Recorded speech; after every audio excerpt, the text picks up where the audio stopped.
হাত পায়ের নখ ছোট করা, গোঁফ ছাঁটা ছোট করা, বগল এবং নাভির নিচের পশম পরিষ্কার করা, এটাকে চেঁচে ফেলা, এটি সকল নবী রাসূলগণের প্রতি আল্লাহ রাব্বুল আলামিনের পক্ষ থেকে আরোপিত কমন একটি বিধান ছিল। সকল নবী রাসূলগণের কমন একটি সুন্নাহ ছিল। যে সুন্নাহ সকল নবী রাসূলদের জন্য প্রযোজ্য ছিল, একজন ইমানদারের জন্য সেটি অবশ্যই অনেক বেশি গুরুত্বপূর্ণ। আনাস ইবনে মালিক রাদিয়াল্লাহু তাআলা আনহু একটি হাদিস বর্ণনা করেছেন, যেটি সহিহ মুসলিমে বর্ণিত হয়েছে, সুনান নাসাঈ এবং মুসনাদ আহমদ সহ বিভিন্ন হাদিস কিতাবে বর্ণিত হয়েছে।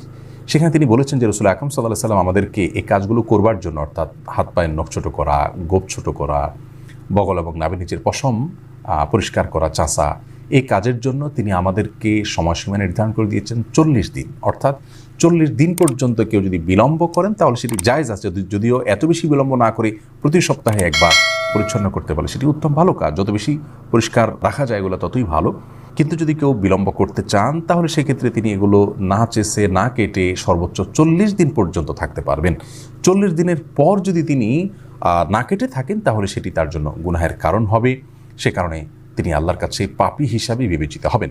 কিন্তু এর কারণে তার সালাত হবে না, তার নামাজ কবুল হবে না, এরকম কোনো কথা হাদিসের কোথাও বলা হয়নি। সালাত বা নামাজ বিশুদ্ধ হওয়ার সম্পর্ক হলো সালাতের যে শর্ত আছে সেই শর্তগুলো তিনি সঠিকভাবে আদায় করেছেন কিনা এর উপর নির্ভর করে।